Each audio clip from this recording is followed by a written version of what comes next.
outdoor. We're getting a shot of that right now. Tiffany's made it, believe it. Amble of concrete, and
situation. Pulley? Panhandle and hit with 125-mile-an-hour winds. The storm dumped buckets of rain on Pensacola and the surrounding counties, the second hurricane to hit the city in 2 months. Exactly 2 months. This after a nearly 70-year gap, because until this incredible storm season, the city had escaped the wrath of the many storms that whipped the Gulf Coast states. But Hurricane Erin and now Opal found Pensacola, the worst damage happening east of the city, where the hurricane damaged buildings and knocked over trees and stirred up the sea into a choppy, churning frenzy.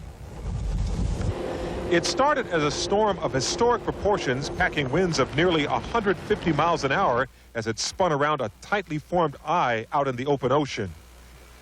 But Opal quickly diminished into a Category 3 hurricane once it reached land. Not as bad as forecasters first thought, although it was severe enough to whip up the sea and surf and remind people once again just how nasty Mother Nature can be. Byron Harlan, CBS.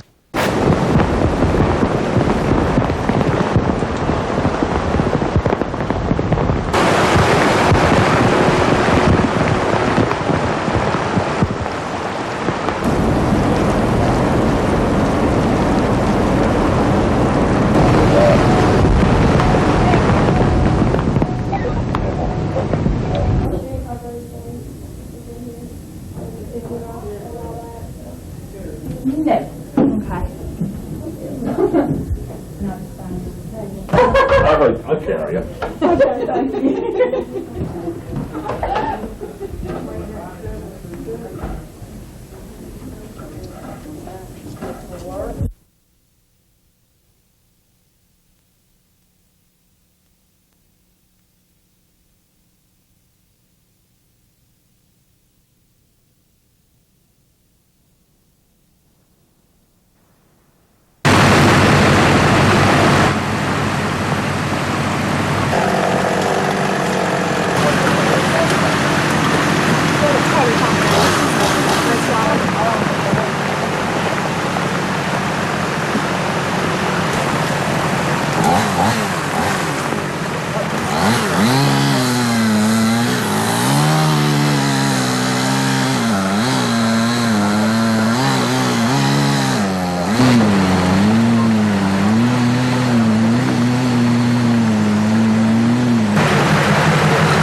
Pensacola just after 5:30 Wednesday. The storm came so fast, not everyone could escape. The owner of these pianos, worth up to $60,000, simply had to wait and watch. Concert grand pianos, and this storm could put 8 feet or 9 feet of water in this room, and not a one of them will be worth a dime. By 7 o'clock, Pensacola knew it had dodged a bullet. This is a lot better than we had anticipated because we were planning last night for a Category 5 storm. And as it turned out, this storm turned out to be a Category 2 or 3, probably a 3. But farther east, the damage grew worse. Water lapped at these apartments in Navarre. Gusts that were clocked at up to 140 miles an hour ripped off roofs, and crews worked throughout the night trying to clear fallen pine trees. This is the eastbound lane of Highway 98. The storm had a way of rearranging things. The park's normally way out there, and now it's way up here with all this water, and I don't know, I think I'm ready to move. I don't like this stuff. This one's worse than the last one, I do believe. I don't know how everybody's going to get on their feet after this. I mean, it's not easy. It's not easy at all, sir. Closer to Fort Walton Beach, state troopers closed roads and enforced a strict dawn-to-dusk curfew. No one could enter Okaloosa County. Are there any folks trapped in there? I'm sure there are on the island, but we had a mandatory evacuation earlier. I don't know if anybody stayed out there or not. The fear is that the damage will worsen near Destin, a huge resort area on the other side of what Opal has left behind. Out. The most severe damage is being reported out of Destin. Meeting their needs. It obviously was a bad storm. It was not an Andrew storm, but it was a bad. I think that we planned for a hurricane that was more severe than this. So we've got a lot of assets on the ground and coming in here, and I think if people will be patient with us, we'll be able to, to start meeting their needs. It's obvious it was a bad storm. It was not an Andrew storm, but it was a bad storm. Okay, thank you. It's Mr. Witt here. Yeah.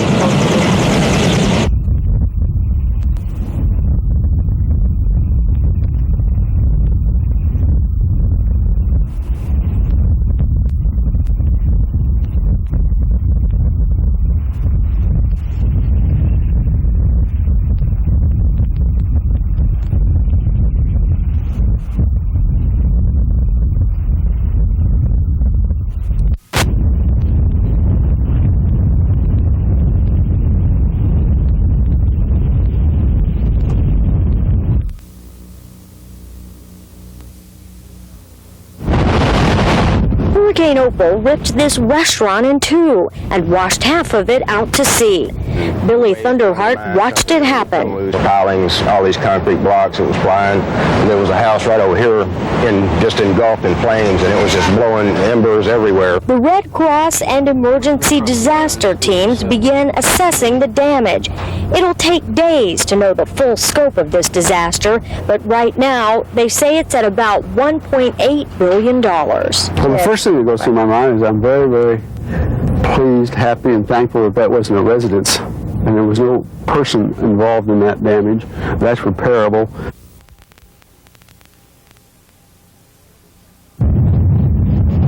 It'll be some time before Destin recovers from Hurricane Opal. No real surprise there. Like just about everywhere else along the coast of the Panhandle, damage is extensive. For the most part, it was the homes and businesses along the beach that bear the brunt of the storm. This is Destin Beach, just east of Fort Walton. Yesterday we talked about the storm surge. That was one of the big fears, and apparently there was a huge storm surge here because all the debris from the beach has been washed up on the highway here, the beach highway. In fact, over here, you can see where the wind and the debris simply bent this guardrail at a 90-degree angle. Now it's covering the road, and so is sand. In fact, underneath the sand somewhere is the road. There it is right there, under about 3 inches of sand. The Destin Fire Department estimates that it'll be at least 2 weeks before power is restored. As for water, no one is sure whether or not it's safe to drink. They'll put it all back together and with the good Lord's help, we'll be back in business carrying people deep sea fishing, catching lots of fish. Much of the Destin fishing fleet is underwater. Those that did not seek safe harbor in the Intracoastal Waterway paid the price. Safe to say some of these boats stayed here in the harbor should not have? Well, that's up to the individuals, you know. Don't look like it looks like they should have moved. The sandbar, the island out there's gone.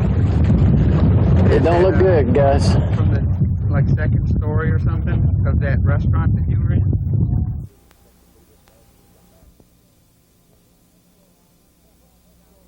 Looking down on the homes along the shoreline, we saw how Opal left her mark, shearing off roofs, shredding homes, scattering debris. This was the result of a hurricane that cut a 120-mile-long swath. It sent a storm surge inland of 15 feet. These are some of the 536,000 people said to be without power. One of the hardest hit, if not the hardest hit spot, was Destin, a popular tourist area whose lifeblood has been drained by the fury of the storm, a storm that left 95% of the people in Okaloosa and Walton counties without power, including everyone in Destin's high-rise condominiums.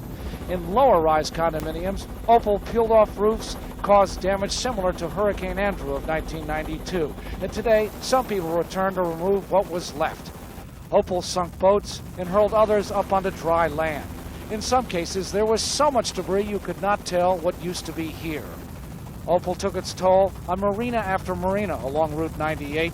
Part of the highway between Destin Beach and Fort Walton Beach was shut down because of this sand, in a crossing that made the National Guard look like the Desert Fox. Another part of Route 98 was totally washed out, a stretch of about a mile. It's not known how long this highway will be closed to traffic, but thousands of people, including our satellite truck engineers, are forced to make daily detours. Finally, from the air, a shot that reminds me of the aftermath of Hurricane Hugo in Charleston, South Carolina in 1989.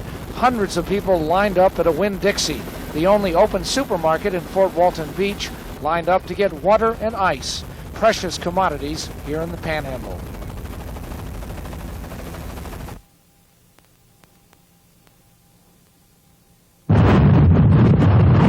Panama City got in the way of Opal last night. Panama City lost.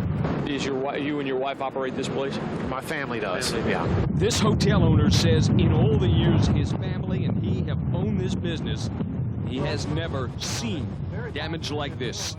Couldn't get out of town for this one because of traffic gridlock, so I battened down in my home, came here as soon as daylight occurred and saw my business, my future, my livelihood. It's pretty bad. This restaurant nearby was a popular night spot for years in Panama City. It too fell into the sea. Anything that jutted out too far, the sea reclaimed. Then there were these business people who decided to ride out the storm. They were not alone. You were determined to stay with the motel? Yes. Some people might think that was a little crazy to do. I'm sure they do. It did blow a lot, and we didn't get that much rain that I thought we were going to get, but it was exciting. I think it's going to take months, because it's nothing been like this for a while. We've had a couple little single A hurricanes come through here this year. Got a little bit of winds and rains from them, but we haven't had nothing like this for quite a while, so it's going to take months to get everything cleaned up and prepared. And I guess everybody's going to be trying to get everything ready for spring break instead of the fall season.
through. Yeah, well, it's again, this house built down on the ground where that storm surge could just not to be denied.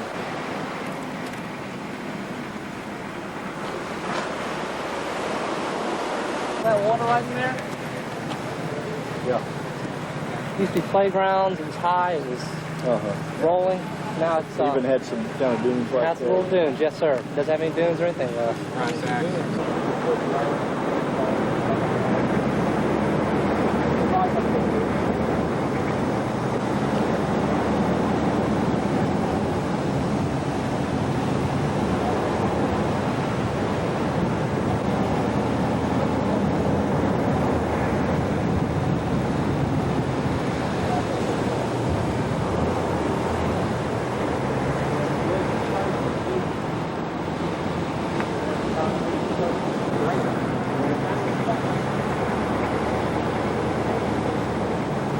Navarre is the worst I have seen. This is probably second worst, and a lot of residential damage, an awful lot of beach erosion and damage there. Not the infrastructure damage of water and sewer and power, you know, those kind of things that you saw in Navarre. But, you know, I see this, the beach here, we'll be back in business next summer.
They say that 80% is destroyed. The other 20 needs to be on the news last night. And I tried to find my house in the video, but I didn't see it. With a frown on her face, Pensacola Beach homeowner Shirley Bennett joined 500 worried property owners at the Pensacola Civic Center, waiting to get these passes that will allow them back home tomorrow to check damage here and collect property. On Pensacola Beach, every road is either buried under several feet of sand or is washed away. 50% of the homes on the Gulf side are damaged or destroyed. Sand dunes that once lined the beach are leveled. Water, sewer, and natural gas lines are broken. Your heart hurts because you don't, all your personal belongings are out there. It's just frightening because you don't know what to expect. What if we want to stay in our homes, Monty? You'll not be allowed to stay on the island overnight. Why can't I stay in my home? Are you going to pay my mortgage? If my home is okay, why can't I stay in it? And this one woman voiced her frustration. That's not right. There's nothing in the Constitution that says any entity can keep you from your home. In fact, some people waited in line here for several hours. They're only going to be allowed onto Pensacola Beach between 7 in the morning and 3 in the afternoon. The Sheriff's Department is telling them it's too dangerous to stay there. While the situation's bad for Pensacola Beach's 4,000 residents, it's even worse for the 3,000 who used to live on nearby Navarre Beach. Opal's 15-foot storm surge destroyed 75% of the homes. Boats, building materials, and pieces of furniture littered the area. Entire homes were washed off their foundations into Santa Rosa Sound. There is so much devastation here that one commissioner says people are being told that they should not plan on living here for 6 months to a year. Like Pensacola Beach, there's a 24-hour curfew. No one's being allowed in. The key word right now is patience. We have to have a lot of patience. We have to just stick together and help each other. Pile of rubble. There's no sand dunes left. No dunes. Even the house that I rolled up on the porch is there. But the news is not as good for most. Much of the islands are leveled, nearly every building hit. Only the National Guard, police. We're finding, some extensive damage to some buildings, moderate to light damage to others, depending on the individual structure. And Governor Lawton Chiles were allowed access. It's the worst destruction that I've seen, coming up the coast. I haven't been to Pensacola Beach, but I'd say overall there was more wind damage here as well as the storm surge, even worse than Destin. DeWanda Wilson was listening to the governor and wasn't impressed. They need a plan. They need to take our names and our addresses and take us over there one at a time so that we can see what we have left. So in the meantime, island residents are forced to wait, worry, and wonder. They say it'll be a week on the bridge till I get it shored up till we can get across, so we just have to hang together and wait. That's all we can do. And look through binoculars. And look through binoculars, yep. All they want to know, one thing, what lies on the other side of that bridge? I'm just